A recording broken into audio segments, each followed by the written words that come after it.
Let me paint you a picture. Imagine the hushed, luxurious cabin of a first-class flight.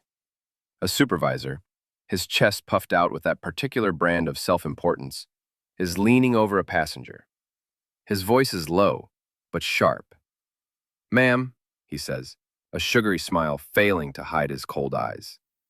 "If you can't behave and follow crew instructions, we will have you removed from this aircraft." The woman he's talking to looks up. Her face is tired, but there isn't a trace of fear. There's a calm strength in her eyes that he completely misses. He just sees a quiet, plainly dressed woman who, in his mind, doesn't belong. But what he doesn't know, what none of them know, is that he isn't just threatening any passenger. He's threatening the mother of the man who owns the entire airline. This flight attendant thinks he's handling a small problem. He has no idea that this ugly little moment of prejudice is about to cost him his job and set off a firestorm of consequences. 20 minutes earlier, things were calm. The first-class cabin of Vance Air Flight 721 was a bubble of privilege. Muted colors, polished metal, the soft clink of glasses. Passengers settled into their spacious pods, a world away from the chaos of economy. Among them was Eleanor Vance, a woman in her late 60s with kind eyes and silver hair. She was dressed simply, a well-loved book resting in her lap, a small, genuine smile on her face. For her, this was all a bit bewildering. You see, Eleanor was a retired elementary school librarian. Her life had been about the quiet power of books and the simple joy of kindness. She'd raised her son, Damien, all on her own, teaching him that a person's worth is measured by their character, not their wallet. She was incredibly proud of him, even if his massive success in business felt as far away as another galaxy. Now he was the CEO and owner of this very airline. He had insisted she fly first class to visit him. She protested, saying it was a waste, but he was firm. "You spent your life taking care of me, Mom," he'd said. "Let me take care of you for a change." As Eleanor settled in, she felt a little amused. It was lovely, but overwhelming for a woman who found her joy in a garden and a good cup of tea. Two flight attendants were working first class. The senior attendant, Brenda, moved with a practiced, almost predatory grace. Her smile was perfect, but her eyes were constantly scanning, judging. She clocked the fancy watches and expensive handbags, turning up the charm for anyone who met her silent criteria. Her junior colleague, Mark, trailed behind her, eager to copy her style of selective service. When Brenda's eyes landed on Eleanor, her smile faltered. No designer labels, no flashy jewelry. Just a quiet, older woman in a simple cardigan. Brenda's internal math was quick and dismissive. Not a regular, not a VIP, a nobody. She shot Mark a tiny smirk that said it all. They'd be polite, of course, but they wouldn't waste their best efforts here. The trouble started over something ridiculously small. As the plane taxied to the runway, Eleanor felt a chill and pressed the call button for a blanket. She waited patiently. 5 minutes passed. 10. She could see Brenda and Mark laughing with a businessman 2 rows ahead. Finally, as Mark walked by, Eleanor caught his eye. "Excuse me," she asked softly. "Could I trouble you for a blanket when you have a moment?" Mark's friendly mask dropped. "We'll start service after takeoff," he said curtly, not even breaking stride. "I'll see if we have any left then." He didn't look back. Eleanor felt a knot of unease. It wasn't about the blanket. It was the coldness, the casual dismissal. It was the sting of being judged for no reason. But she wasn't one for confrontation. She just pulled her cardigan tighter, opened her book, and gave him the benefit of the doubt. Maybe he was just busy. Once the plane was at cruising altitude, the civility in first class began to unravel, and it was all aimed at Eleanor Vance. The blanket was just the opening shot in a cruel game run by Brenda and Mark. Their contempt wasn't loud. It was a masterclass in passive aggression, a series of small cuts designed to make Eleanor feel like she didn't belong. It started with the drink service. Brenda pushed the cart, her voice a musical chime offering champagne and cocktails. "Mr. Davies, another glass of the 98 Merlot?" When she got to Eleanor, her tone went flat. "Something to drink?" she asked, already looking past her. "Just a glass of water, please," Eleanor said with a polite smile. Brenda's lip curled. Just water, she repeated, like it was a bizarre insult. She then served the man across the aisle, the row behind Eleanor, and made a show of refilling someone's champagne. Only then did she circle back. Without a word, she poured water from a generic jug, not the bottled kind everyone else got, and set the cheap plastic cup on Eleanor's tray with a thud. Eleanor murmured, "Thank you," but Brenda had already turned away. The message was as clear as the water in that plastic cup. You are not one of us. The humiliation continued with the meal. Mark presented the menu with a flourish to each passenger, except Eleanor. He just held it out.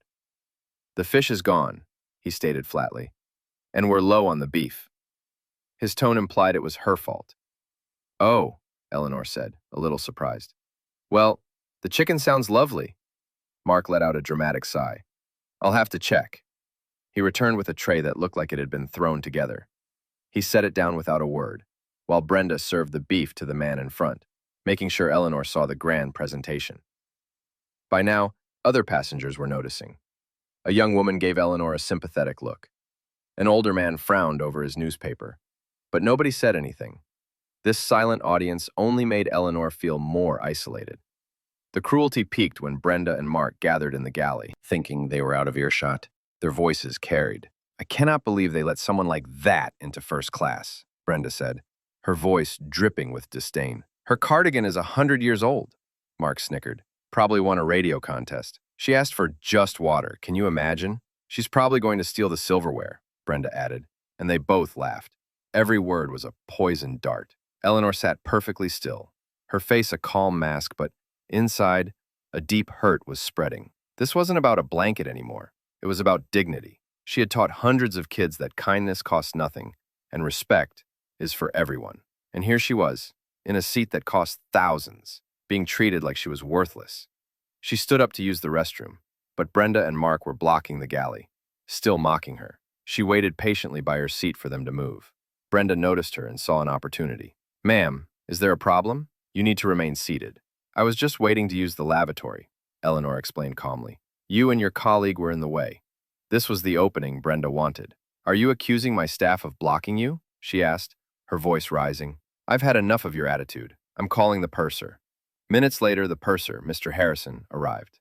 He listened only to Brenda's dramatic, one-sided story. He never once looked at Eleanor or asked for her side. His mind was already made up. He turned to Eleanor, his face a stern mask of authority, and delivered the line that would seal his fate. "Ma'am, if you can't behave and follow crew instructions, we will have you removed from this aircraft upon landing. Is that clear?" The cabin fell silent. They had mistaken her silence for weakness. They were about to learn just how wrong they were. What these airline employees did was more than just bad service. It was a failure of basic human decency. If you believe that dignity isn't determined by a price tag, hit that like button, because karma, as they're about to find out, often flies first class. After the purser's threat, the only sound was the drone of the engines. Harrison, Brenda, and Mark stood there, waiting for Eleanor to crumble. But she just held their gaze, her silence more powerful than any argument. And then, a soft click. From the very front of the cabin, a curtain slid open, and a man stepped out. He wasn't big, but he moved with an aura of absolute command that snapped every head in his direction. This was Damian Vance. He'd been on a critical conference call, and the rising voices from the cabin had finally broken through. He held his phone in one hand, his eyes sweeping the scene. The defiant crew, the shocked passengers, and finally, his mother. He walked toward them, his steps silent on the carpet, and stopped in front of the purser. "Mr. Harrison, I believe." His voice was calm, but it had an edge of cold steel. Harrison, thrown off, puffed his chest out. "I'm handling a situation here, sir. Please return to your seat." Damian didn't even blink. "My name is Damian Vance," he said, letting the name hang in the air. The name meant nothing to Harrison, but for Brenda, it was like a lightning strike.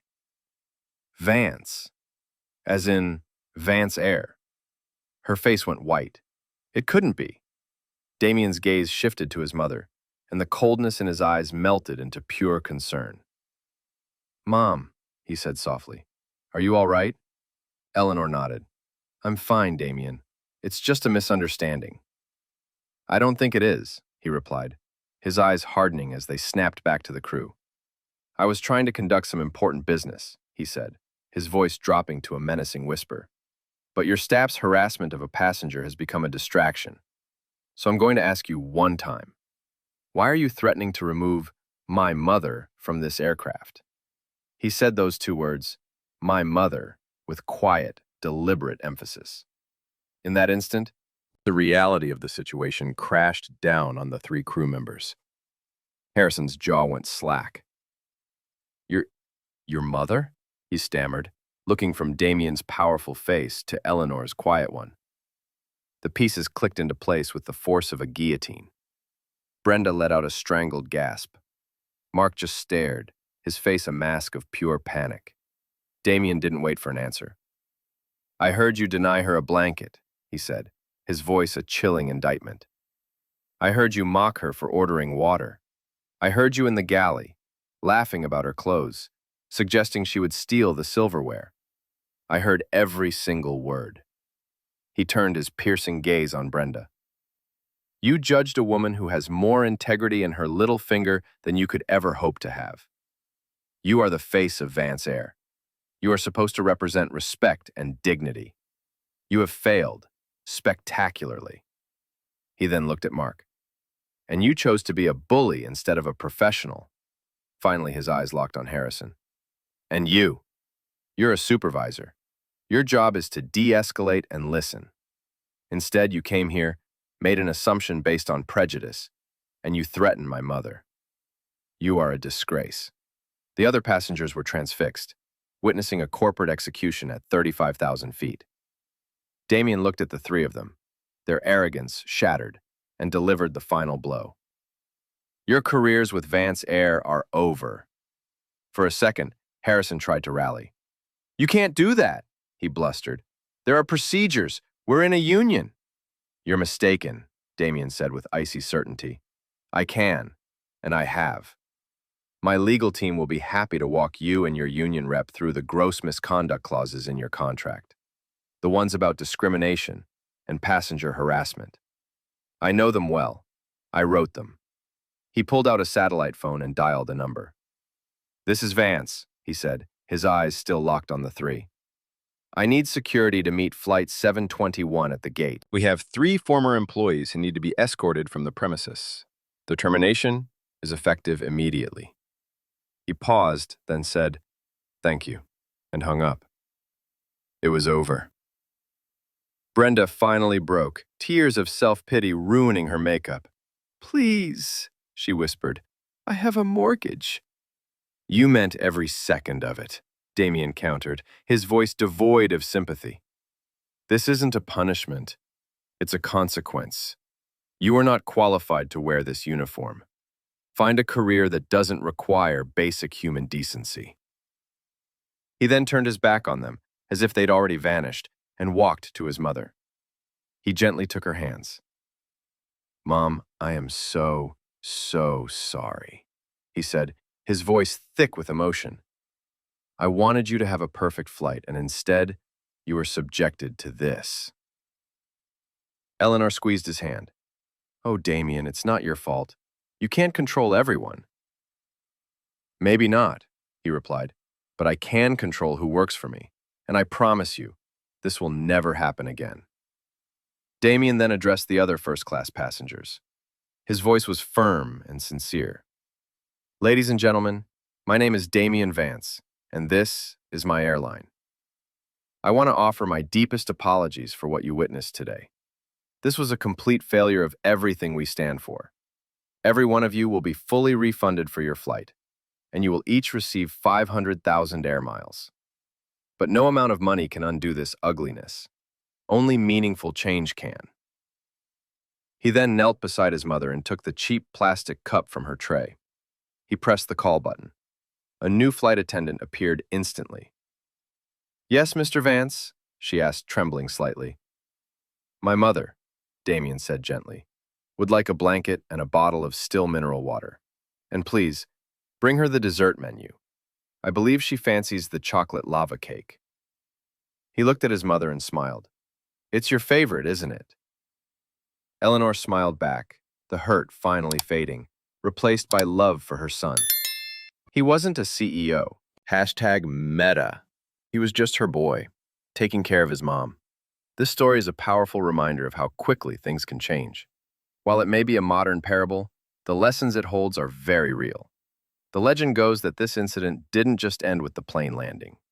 Damian Vance didn't just sweep it under the rug. He saw the incident as a symptom of a cultural disease, and he was determined to cure it. In the narrative, he launches a company-wide overhaul named in his mother's honor, the Eleanor Initiative. The core principle is simple. Dignity isn't an upgrade. It's the baseline. It's non-negotiable. The initiative becomes mandatory for every employee, using the incident as a case study in what not to do. It focuses on empathy and respect, teaching staff to look past a person's clothes and see the human being in front of them. The story becomes a cautionary tale whispered in break rooms everywhere. And what about Eleanor? She never asked for the attention. That wasn't her way. But she flew Vance Air often after that, always in first class, and she was always treated with genuine respect. Not just because she was the CEO's mother, but because in the culture her son built, everyone deserved to be. The story of Eleanor Vance teaches us that true class has nothing to do with money or clothes. It's about how you treat people. It's about kindness and respect. And in the end, those are the only currencies that truly matter. Some stories are so powerful they feel like they should be true. What starts as an act of petty cruelty can become a catalyst for real change. Thanks for joining us for this incredible story of dignity and consequences. If you want to see more stories where the underestimated come out on top, make sure you subscribe and hit that notification bell. We'll see you in the next one.